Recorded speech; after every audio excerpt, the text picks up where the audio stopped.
Hello and welcome to the Intel Brief. Today is Wednesday, 11 June. I'm your host Daniel, and today we're going to be talking about Russia's war effort hinges on sanctions pressure, says the German Chancellor.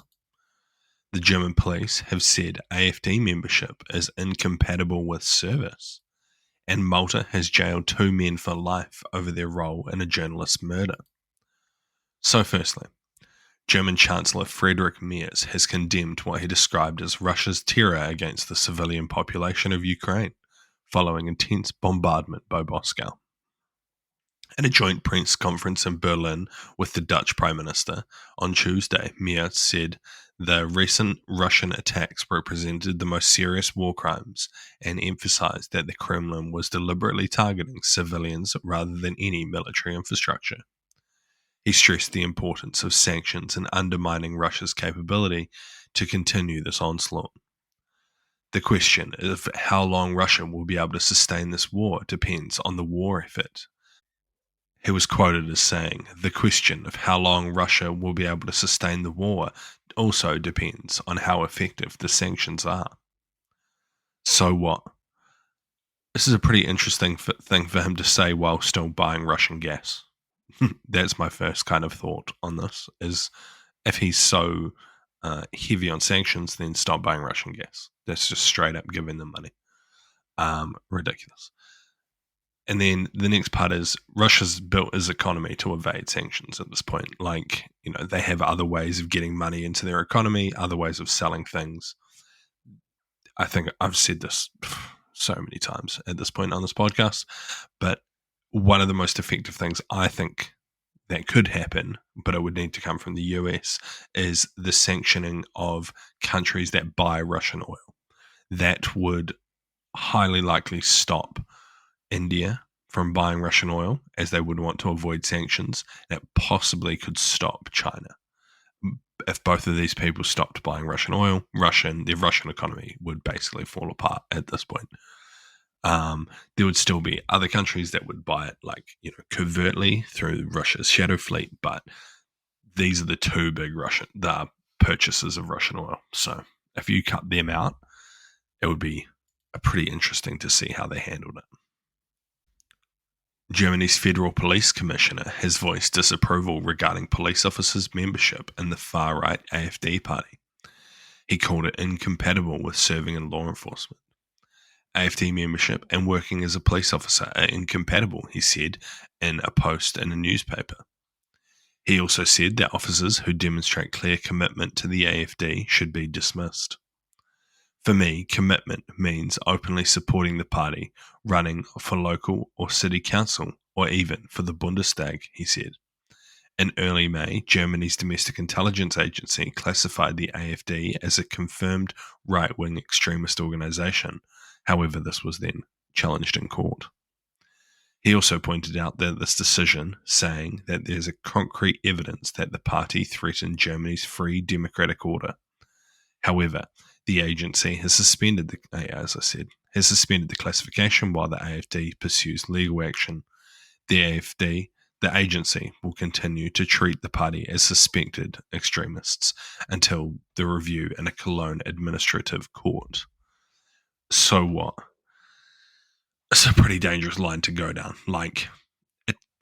Seeing the levels of support for the AfD party within Germany, is likely that a large number of police officers, statistically, they're the same as the general population, right? So you're probably having 40% of police officers that support the AfD. Then saying that either all of them are either not allowed to be in the police, or they could be suspected or could get in trouble just for their membership or support of this party. It's a pretty dangerous place to go. Much like everything that I've said, the German intelligence agency should come out publicly with unclassified intelligence of why they're confirming that they're an extremist organization. Make it open and clear, what their plans are, what they want to do, how they want to do it, who's behind it, where their money's coming from, things like this, things that the general population can see and be like, yeah, that's bad. We don't want that in Germany. If they don't do that, if they just sit behind classifications and claim that the AfD are right-wing extremists without providing any evidence, I think they're probably in for a bit of pain. And lastly, a court in Malta on Tuesday has sentenced two men to life in prison for aiding and abetting a 2017 murder of an investigative journalist in Malta. According to the investigators, the two men supplied a car bomb used in a fatal bombing, which shocked the nation and the international community. The Valletta court handed down the sentence on Tuesday, days after the jury found the men guilty. The two defendants were convicted on Friday after jurors reached an 8-1 verdict, concluding that they had supplied explosive material in exchange for money. The trial had lasted more than 6 weeks, with both men pleading not guilty. The investigation revealed that the assassination was carried out by 3 men, 2 brothers, who were sentenced to 40 years in prison in 2022, while the other accomplice received a 15-year sentence in 2021 after confessing and providing key information on the other 2. The bombing contained around 500 grams of gelatin explosives, was designed to be detonated by mobile phone. The attackers planted the device in the driver's seat of the car and triggered it remotely. Sentencing was delivered after legal submissions on punishment. So what? I mean, this seems like I have never really heard of this case. This is kind of before I even lived in Europe, and I was doing other things at the time. But it sounds like a very interesting case, like using a remotely controlled IED to kill an investigative journalist is a pretty extreme way to go. They clearly wanted to get her killed. But it's pretty positive to see that they've even charged people that supplied the explosives, as it could possibly put off people from providing explosives for IEDs in the future, but I don't know, depends on how much money people are willing to pay and the type of criminals that are carrying out the acts, as we're kind of seeing across Europe.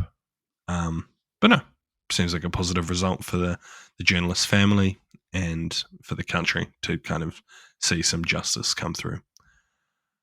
Anyway, that was your Intel Brief. I've been your host, Daniel, and I'll see you again tomorrow. See you.